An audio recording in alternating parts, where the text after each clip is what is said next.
Hello, everyone, and welcome back to Fintech South. My name is Zenon Capron, and we're starting the World Stage Partner Spotlights section of the show today with a focus on Asia Pacific. This is presented in partnership with the Singapore Fintech Association and the Singapore Fintech Festival, which is coming up here in Singapore.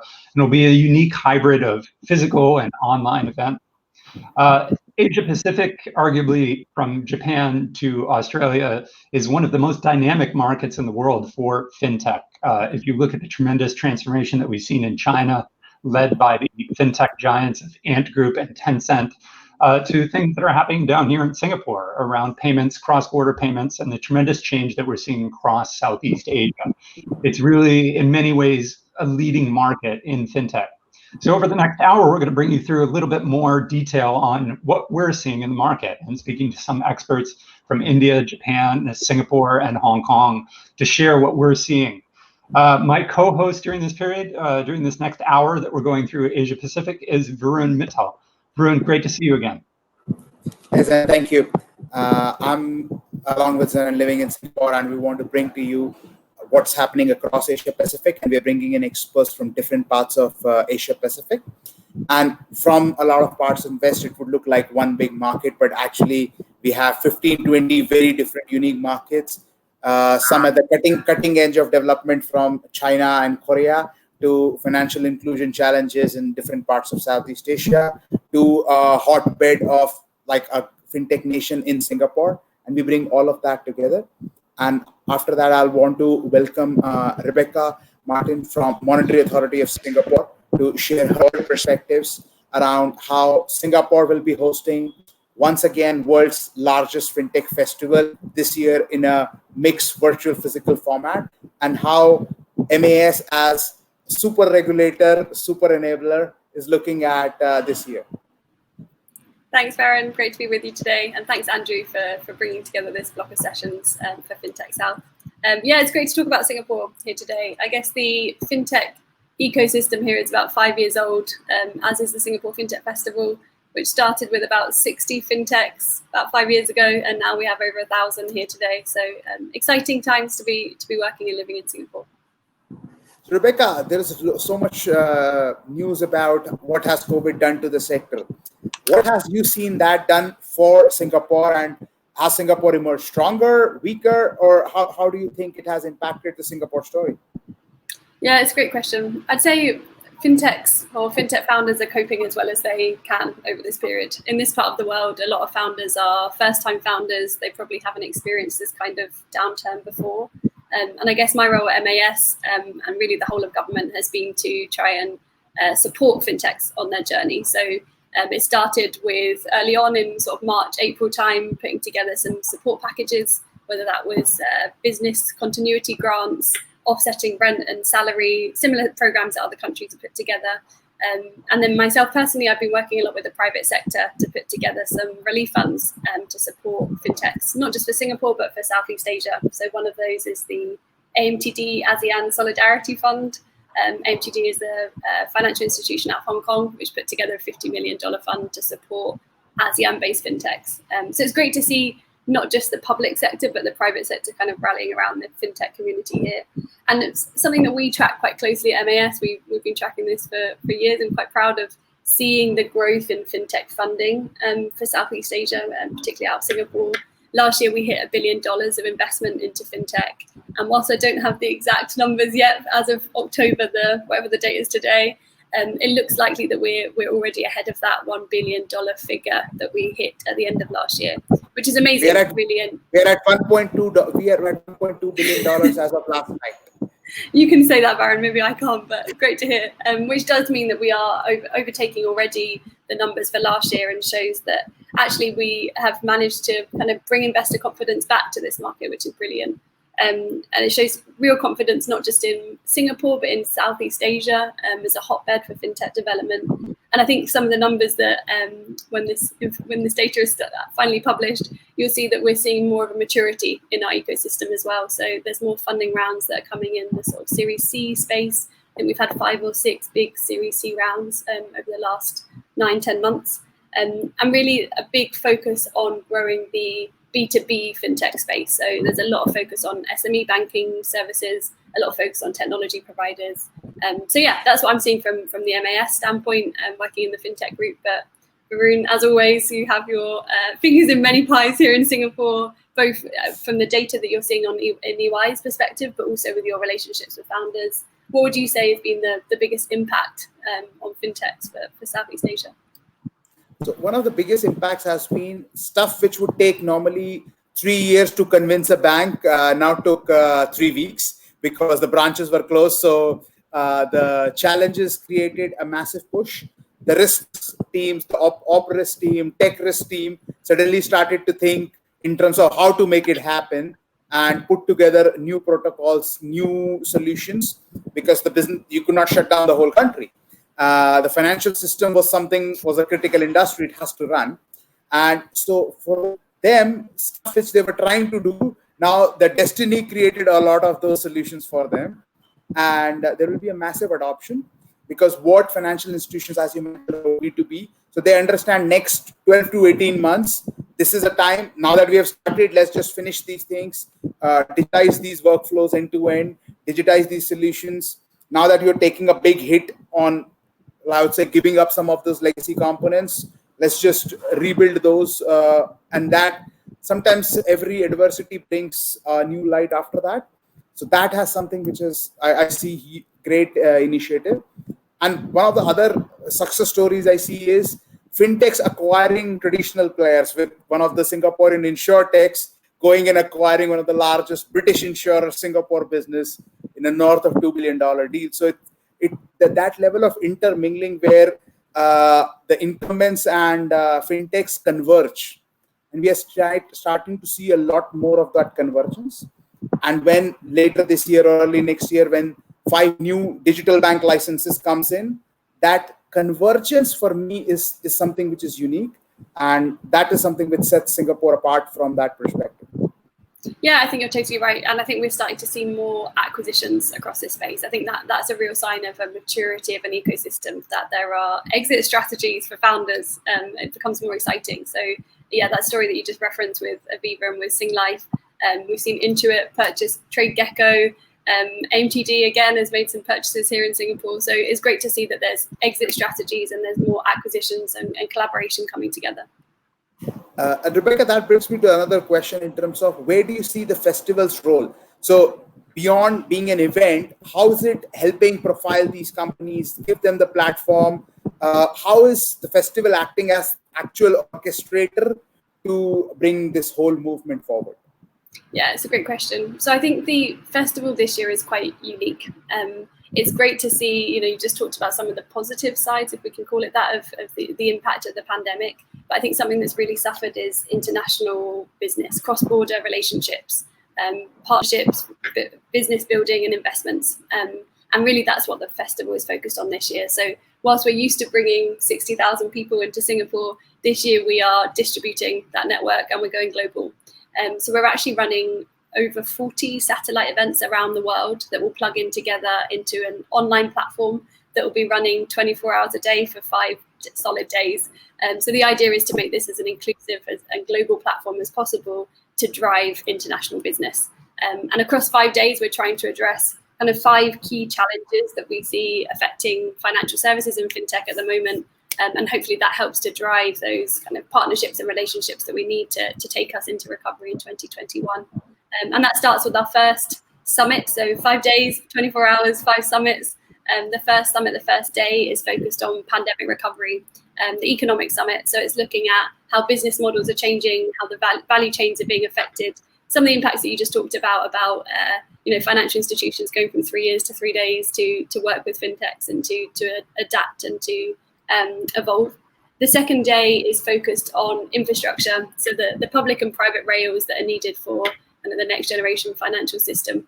So some of the challenges that financial services have faced, moving to working from home, increased cybersecurity risks of everything being digital, those rails are really important. So that's what we'll be looking at for 2021. Day 3 is focused on impact. If you know our focus for the Singapore FinTech Festival, it's always been around financial inclusion, around green finance and sustainability. So that's an important day for us. Day 4 is looking at investor confidence. And we've kind of given a sneak preview of what the numbers might look like for this part of the world. But looking at investor priorities for 2021 and how we are preparing for the next wave of hopefully recovery. And then the final day, which is an important one for us in Singapore, is around talent development, upskilling, reskilling, and preparing ourselves and the next generation for what the future of work is going to look like. So yeah, there's a kind of how we're framing the event around the global challenges that we think we're all facing at the moment, and with a key focus on bringing everyone together to try and address these. But Varun, I know you've been at every single FinTech festival. This is our 5th year coming up. What does it mean to you? What role does the SFF play for you? For me, it was not a Singapore FinTech festival. It was our festival. The whole community came together. So it was not one company or two company. It was, we were hosting the world, and it used to be like, it's our community and the world is, and they are guests and we are the host. And that community spirit where everybody came together across companies, no matter your affiliation, for a common goal. I mean, just to reference example. So the judging panel for MAS Awards comprises of people from at least 15 different companies, most of whom are rivals in their actual day jobs. And all of them come together to collaboratively judge together the awards. Accelerator is run by another company. Investor Summit was run by another company. So how everybody said, which part can we chip in? And everybody would walk up to whosoever is the person at MAS that tell us which part this year you want us to take, and then we will host it together. That passion of community, that, and I usually call it the kampong spirit, which is the village together spirit of Singapore. That is something which has stayed.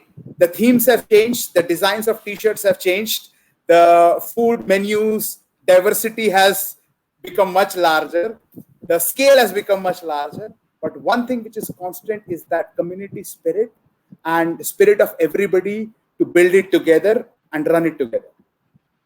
I feel like you should finish with sharing the stat that you shared with me last night, which I thought was pretty incredible, about the number of FinTech award winners from SFF that have gone on to raise funds, kind of how the proportion that makes up of our ecosystem here. So actually, we'll be publishing a book around Singapore, the FinTech Nation at the award this year, and some of the analytics we've done for that is 50% of companies who have raised funding this year in 2020 have been graduates of either FinTech awards or Accelerator from past years. And that shows on that the impact it creates. And it's not a one-year impact. Though some of those have got the award 2 years or 3 years ago. That impact it is building for the next generation, which is proven by data, which, as Rebecca said, we'll be releasing it officially around first week of December. That power of building long-term platforms and long-term winners in your own community and putting all the resources behind that, that is something which is very Singaporean. Nice. I feel like that's a good place for us to finish. I know you've got a busy hour looking at other countries, but we hope to see you all in December virtually at the festival. We've just confirmed Satya Nadella, the CEO of Microsoft, which is pretty cool, as well as Jane Fraser, the incoming CEO for Citibank. So yeah, it should be a great lineup and hopefully some great award winners that you could potentially invest in as well going forward. So thanks for having us today, Andrew. Great to speak to you, Varun, and I'll see you soon. Thank you, Rebecca.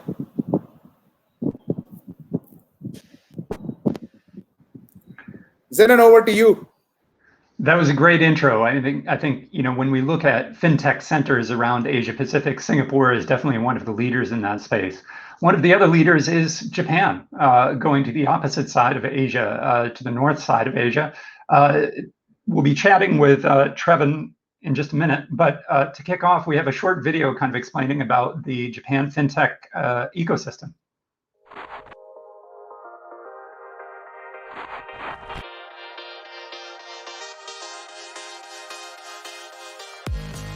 Fintech エコシステムの構築、それが私たちのミッションです。新しいサービスが生まれやすい環境を整え、業界の発展と世界における日本のプレゼンス向上に貢献しています。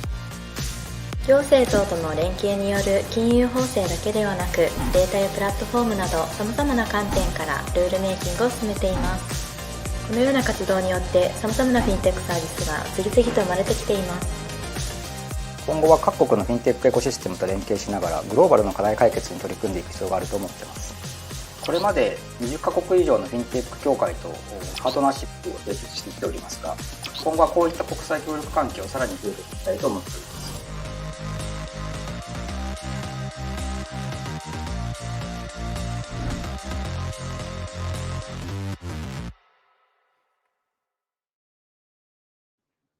It's a great introduction to Japan and the Fintech Association of Japan. I'm happy to have Trevin Dai with us today.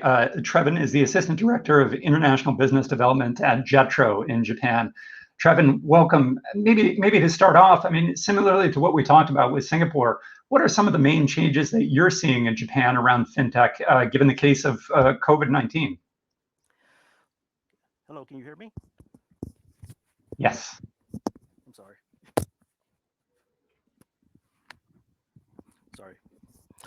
So there have been a lot of changes, actually. We'll talk about this a little bit later, but there are a lot of opportunities that are emerging because of COVID-19 or as a result of COVID-19.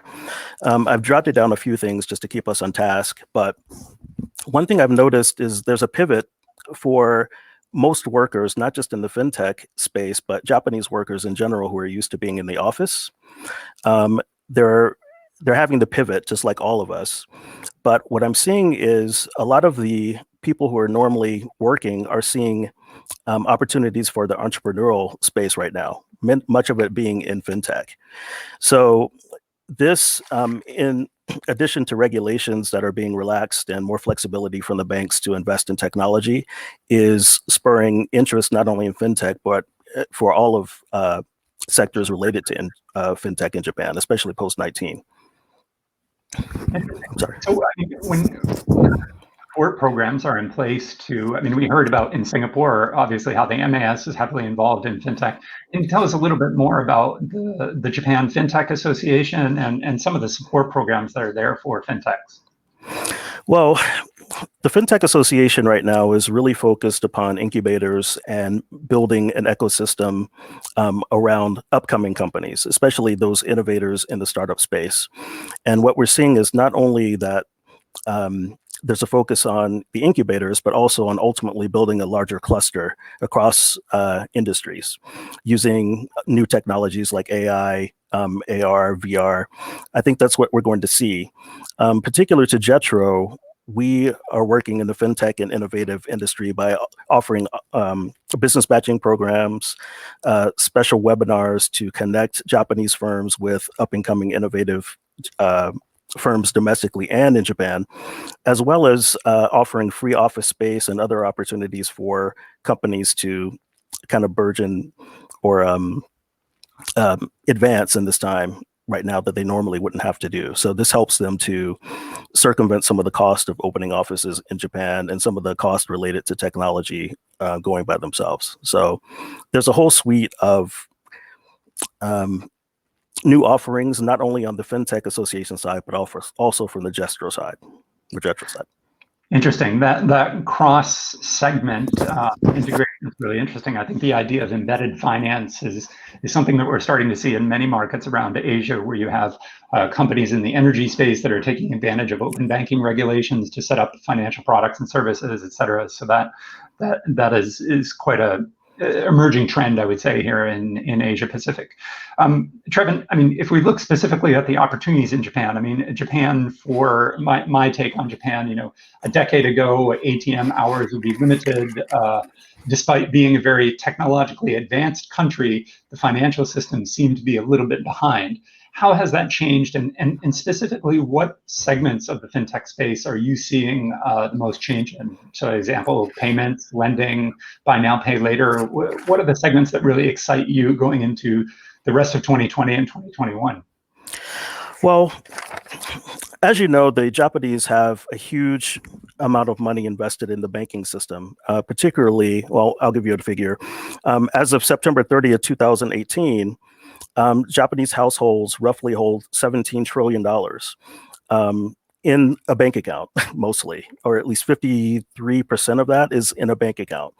So the Japanese government right now has been focused upon kind of moving away from the all cash society into more fintech solutions or fintech related solutions. So I would say management of personal funds is a big one that I see expanding from now on. Like budgeting in the household, I think, is one of the biggest ones right now, and also insurance. As more companies start to invest in startups, I think right now, the last figure I had from, hold on one second, from 2019 was Japanese companies are holding about $5 trillion in cash right now, and they're looking for a place to put that money. So one of the jobs here for us at Jetro is to find companies that are suitable for that funding, and they're very aggressive about doing that. So I would say the investment space, the personal management space, and also the insurance space are probably the biggest ones that are coming in the future, certainly in the next year or so. Yeah, it's amazing. It's a country of tremendous savers, both on the retail and commercial side. So it's really interesting to see what they do with that. I think that's not uncommon to the rest of Asia as well. In many of the countries, especially largely cash-based societies, or China being a good example of a nation of savers that now all of a sudden have access to other financial products and services. Trevin, I want to talk a little bit about the internationalization of Japan, and obviously we're here at Fintech South, Atlanta. I mean, what is Jetro and the community in general doing in terms of cross-border collaboration with other fintech centers around the world? Well, I'm in Atlanta, and the Atlanta market, of course, is blowing up in fintech right now. And we're at Jetro, anyway, we're trying to really collaborate on a grassroots level to make ourselves known, and also to provide opportunities for those companies that might not otherwise be able to go to Japan by themselves. So we have one program, for example, called J Connect. And J Connect is a platform where we pair Japanese companies directly with startups or would-be innovators for the Japanese market, and also helping Japanese companies to find those innovative companies in the States. Prior to COVID, of course, we could bring a delegation or a business matching program to the States or vice versa. But the J Connect platform is a webinar program, so it allows us to do things like this as well. Because we haven't been able to travel much, most of what we're finding is a lot of platform opportunities like this. We cover 6 states here in Atlanta, and since all of this happened, we haven't, really been able to collaborate as much. But what we've been doing is reaching out to tech organizations here, like the Alpharetta tech organizations or other startups in the area, both in Buckhead, downtown, and Alpharetta, to build platforms like this so that we can kind of cross-pollinate. A lot of companies have, I guess, opportunities to find funding. So Jetro is launching programs to help them find that funding in a way that they wouldn't normally be able to do. So that's one of the latest things that we've been doing here in Atlanta. But Atlanta's done a really good job attracting companies, fintech companies, and supporting smaller companies that are here that would like entrees into the big companies in terms of relationships and introductions. Very interesting. Trevin, I think you have a second video, right, about work styles. Maybe we can share that with the audience now. Sure. Amid concerns about the expansion of COVID-19 in Japan, a growing number of companies have introduced flexible work systems and are rethinking staff culture and other typically Japanese business habits that have been hampering the implementation of remote work.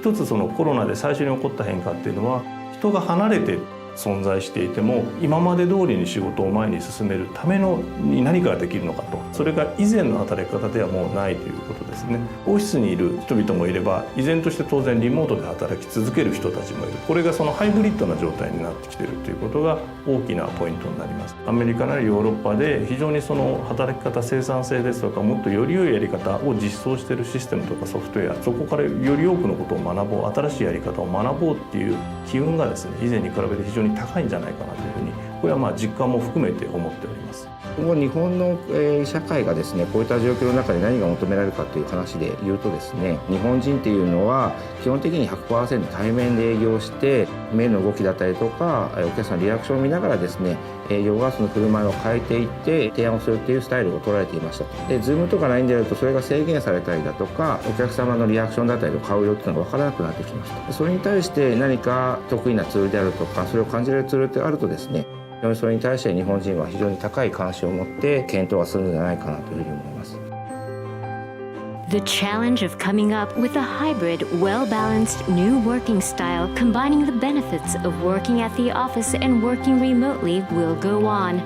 There are major opportunities in Japan for businesses that provide solutions for this new working style.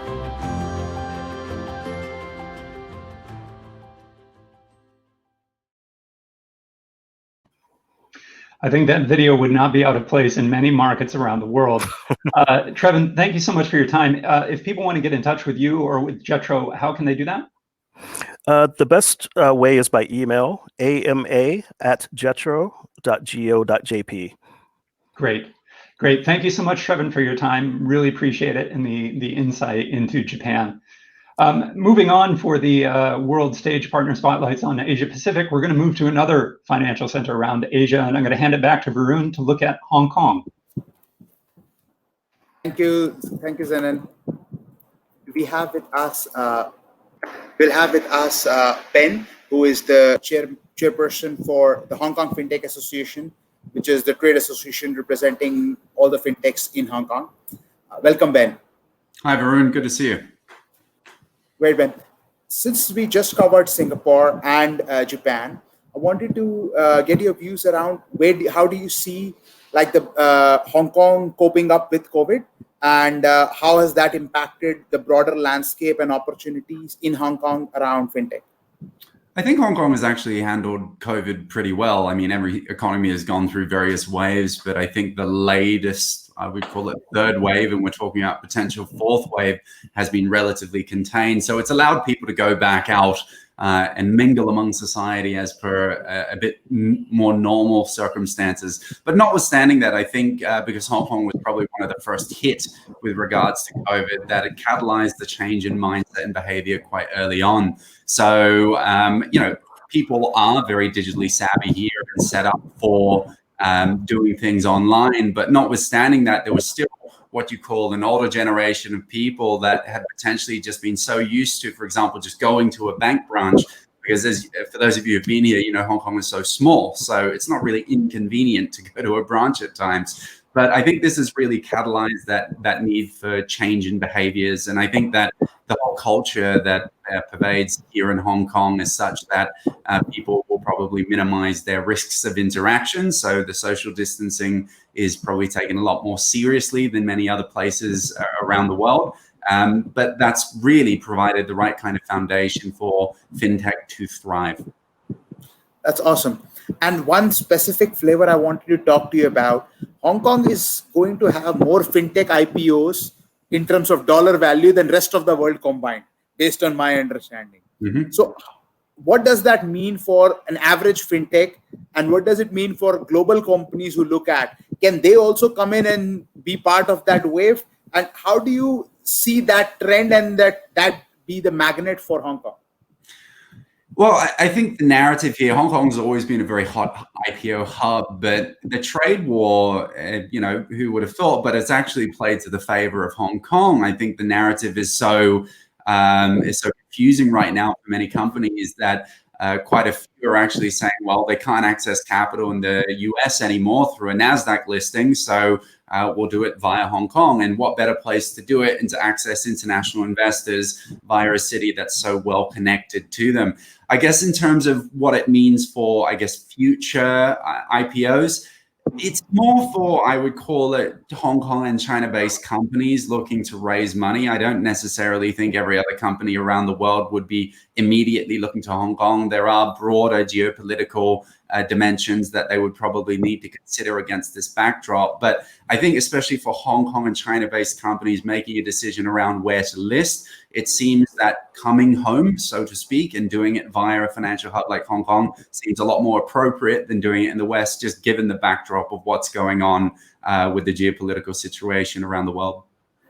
Interesting. And has there been a lot of, Japan, Singapore explained how there has been a government push and support to prepare the companies. Has there been something similar in Hong Kong as well? Yes, huge amount of support, actually. The Hong Kong government has done I've got to take my hat off to them in terms of the kind of job they've done in facilitating I guess, support here in terms of wage subsidy programs, loan funding guarantees, job creation schemes such as the Hong Kong FAST programs. You've had complete waiver of rentals in areas like special areas like Cyberport, Hong Kong Science and Technology Park. So I think overall the fintechs have been well supported. In, echoing the narrative that was said before, you can see that a lot of companies have been, it depends. Like Hong Kong is a B2B center. There was a lot of a struggle, I would call it, in Q1 and potentially early Q2 as a lot of firms reined in what you would call their digital innovation spend. And I would call it the physical proximity of not being able to connect meant that a lot of open innovation slowed down. But I think as Hong Kong is coming out of this wave quite a bit sooner than many other regions, that you are seeing this drive, because people understand, as was mentioned before, digital transformation is not a strategic priority anymore. It's an operational necessity. And I think overall the backdrop here, the interesting thing that's similar to what's happening in Singapore, but is really the launching of the virtual banking landscape, right? You've got 8 new virtual banks that are going to be launched in Hong Kong, some of which have already kicked off.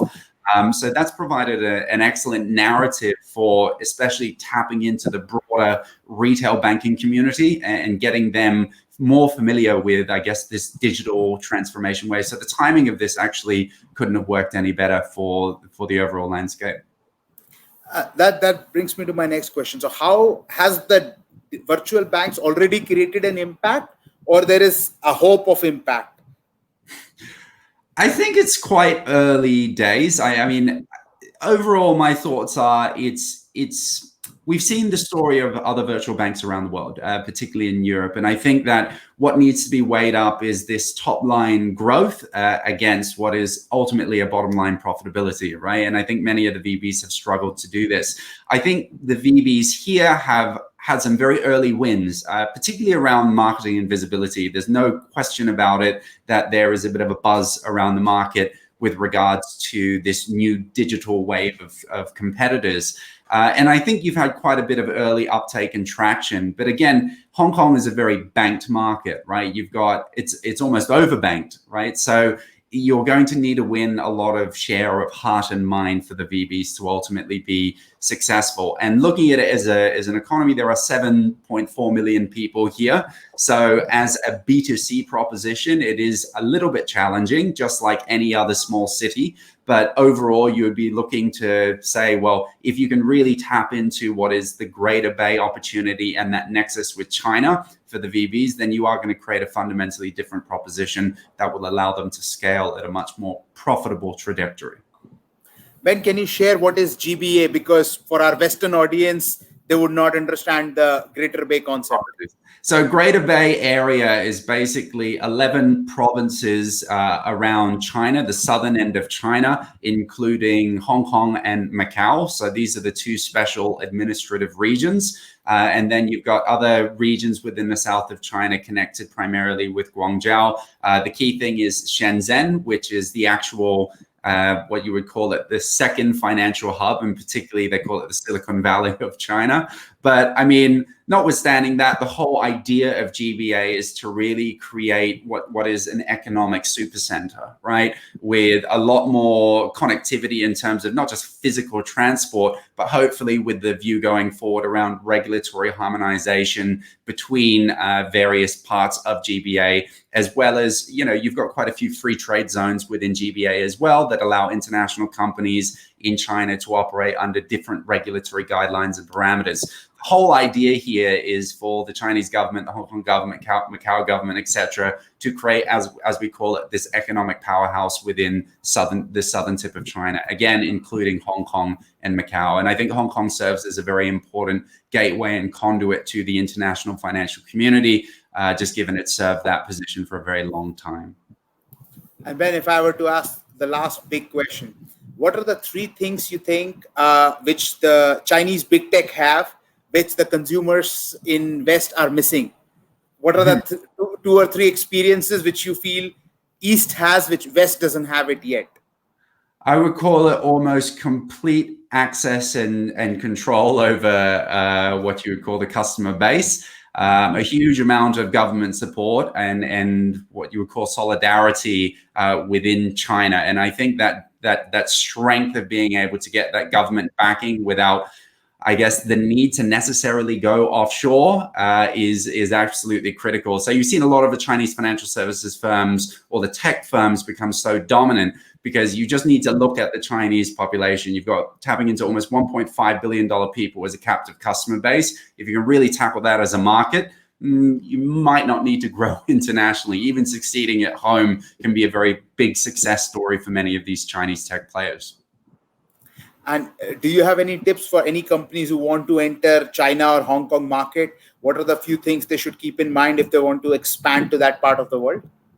Yeah, I mean, look, there's government initiatives like Invest HK, Invest Hong Kong. They're the primary gateway to basically as first port of call to go to if you're an international company looking to enter the market. But overall, be aware that the regulatory environment here in Hong Kong is extremely mature and sophisticated. So I would treat it as comparable to the West. So if you're coming from a market like the United States or Europe, you can expect similar regulatory framework that you operate in there as you would here. I would call the capital markets extremely rich, very, very deep pockets here. But again, you're seeing a bit of a shift in preferences as investors move from what is early seed stage companies to later stage, companies with proven track records of commercialization. The overall story, though, is Hong Kong is a very open economy. The talent pool is quite rich and decent here. I think in fintech, every talent pool is running a bit thin at the moment, just given how fast that the actual space is progressing. But notwithstanding that, Hong Kong is renowned as an international fintech center. So, and a place for people to do business internationally. So if you're looking to access China or Hong Kong, it's definitely a place to consider and do your homework on. But start with Invest HK and start with a bit of a government regulations around how to enter, but it's not a complicated process. It's pretty straightforward. Thank you, Ben. That was really awesome. And thank you for covering all these topics. Really appreciate it. Thank you, Varun. Appreciate it. Now we'll wrap up with my co-host Zenon in terms of what were the key learnings and insights. And Zenon, for me, it was like a super compressed capsule for APAC going through 4 markets in 1 hour. Yeah, well, we're not done yet, Varun. We still have India to go, which arguably is one of the biggest fintech markets. I know I've said that about the other 3 that we've talked about. But I think when we look at the sheer population, and Benjamin in the previous discussion kind of pointed at that, once you have over 1 billion customers at your doorstep, then do you need to expand internationally? And arguably a lot of what's happening in India is really changing the nature of financial services in that country. So joining me now, I have somebody who's intimately familiar with the market in India, Aditya, joining, I guess from home in Mumbai, I would assume. But maybe we can start off, Aditya. I mean, what have we seen over the past 6 months in India? And it's the dynamics of that market are quite a bit different than Singapore or Hong Kong or Japan. Just the sheer population and the disparity in incomes, and how has COVID affected the country? And then specifically, what does that mean, or what are the implications for fintech? So thanks for the questions, and then I guess Varun was trying to get so excited with the opportunity in the rest of Asia that he forgot 1 billion people, right? Who cares about India? But look, I think, and I'm actually based in New York, so I actually have a different vantage point. Most of our work and our team is in India, and we look at the fintech and the FinServ market globally. But seeing it both from the inside and the outside allows me to look at things kind of with a bit of perspective. I feel like the biggest thing, not just for the last 6 months, but in the recent past, is really the maturation of the startup ecosystem. And what does that mean? I mean, on one hand, you could say that you've had startups and VCs in the ecosystem there for decades.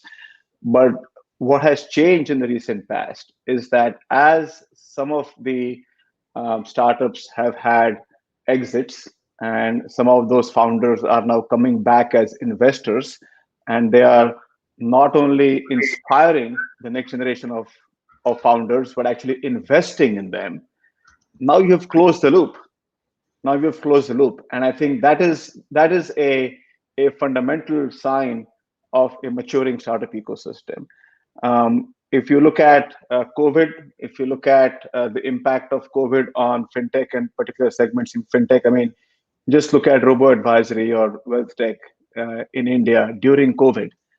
The numbers are through the roof, right? If you look at the numbers for some of the fintechs playing in the insurtech space, some of the fintechs playing in the digital identity space, people are waking up to the fact that there is heterogeneity in India, which you have to address. There is complexity. There is a regulator that may not be, as well, I should say, as famous as the regulator in Hong Kong or Singapore. But guess what?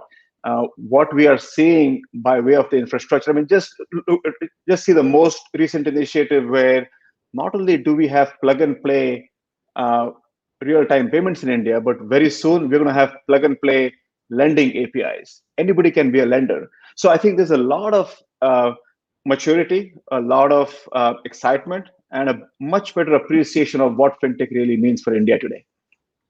That's really interesting. I mean, it's such a huge country, and it's so complex. You can go 2 kilometers down the road and the needs of a village are different than the village you had before. And then within the cities, there's so much diversity in terms of needs that are there.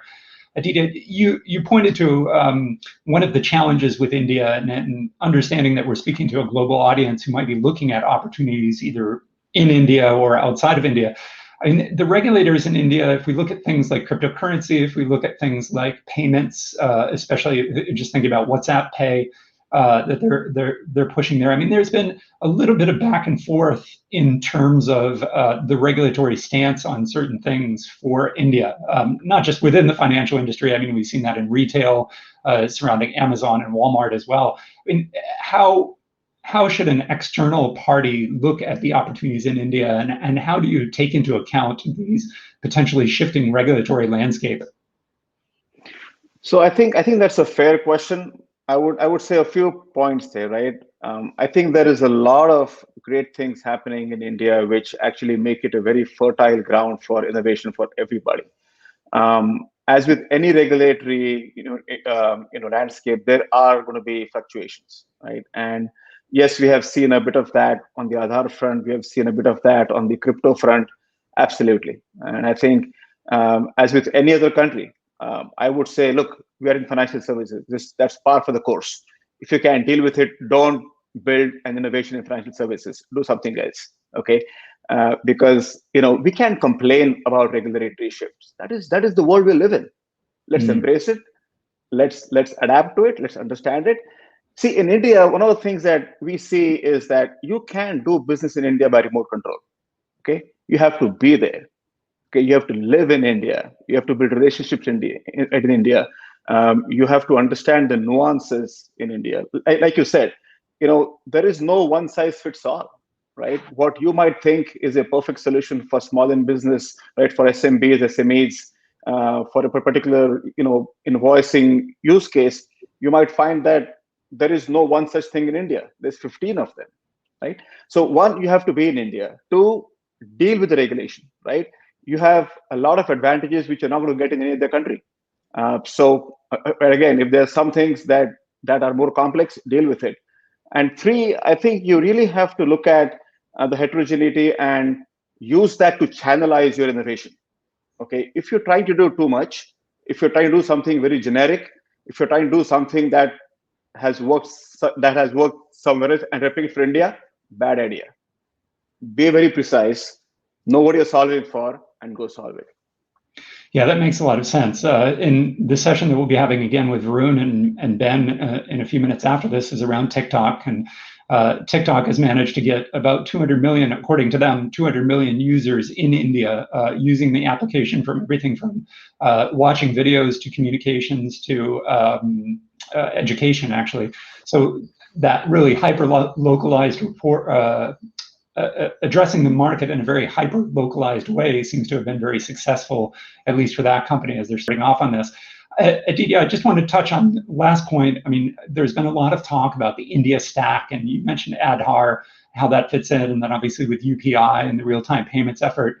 Can you tell us a little bit more about how we're seeing the India stack being replicated in other markets? Because I know that India is working with Singapore and potentially other countries around the world to help provide some of that infrastructure that's been so critical for India, essentially to provide the basis for innovation in the fintech space. Can you talk a little bit about that? Absolutely. I think the template that we have seen work in India, if it works for 1 billion people, it can work for a few others, right? So I think that's pretty much been a success story that is ripe for replication. And I feel like there are so many advantages to having that consistency and understanding and enabling that next generation of innovators, right? So if you go back a few years, there was some talk in the ecosystem about, hey, if you're building a plug and play payments infrastructure like this, isn't that hampering innovation? What about the poor small startup who is going to do that? Well, all right, that's one way to look at it, right? So if you're a VC, don't complain. Find a startup that is going to use that, leverage that, and it's going to actually raise the bar for innovation, right? So I think that is something that has been talked about enough, that having such an initial infrastructure raises the bar for innovation, right? We talk a lot about the democratization of next generation finance. That is absolutely a big benefit. In fact, as you talk about replicating this in other countries, look, there are so many facets to this. There's the identity piece, there is the innovation piece, there is the democratization piece, and if you collect all of these things together, it actually contributes to GDP. I mean, I don't want to sound like a politician here, but think about today in any country, what is the biggest driver for GDP growth? And all of us here could be biased, but I would like to say that fintech or financial services innovation in general is one of the biggest drivers of economic growth, jobs growth, GDP growth. I think that is the advantage of having nationwide infrastructures for innovation, like Aadhaar, like India Stack, right? Replicate them in other countries, and we're going to see that same benefit in different parts of the world. Yeah, it's a great point, especially in Asia Pacific, where financial inclusion, well, both the unbanked and the underbanked are a big challenge in many countries. Even in India, where many people have been brought into the banking system, there's still a long tail of people that are underserved by their traditional banks. Aditya, thank you so much for taking the time today. If people want to get in touch, how can they reach you? ak@gomedici.com. Go visit the website, and I'm easy to reach. We are pretty much ubiquitous as a company, so you can't hide from Medici Global. Go find us. Perfect. Always a pleasure to talk to you. Thank you. And thank you everyone for attending the session focused on APAC. Unfortunately, we only have an hour for this. We could spend days looking at what's happening in Asia. And during the Singapore FinTech Festival, you'll have an opportunity just to do that. The event spread over multiple days will look at a lot of the same trends that we've been talking about here and go into much greater depth. So thank you as well to my co-host Varun and to all of the people that we were able to speak to today from Hong Kong, Japan, Singapore, and India. We hope it gave you a view on what is happening here in the Asia Pacific fintech market. Thank you so much for the time and look forward to keeping in touch.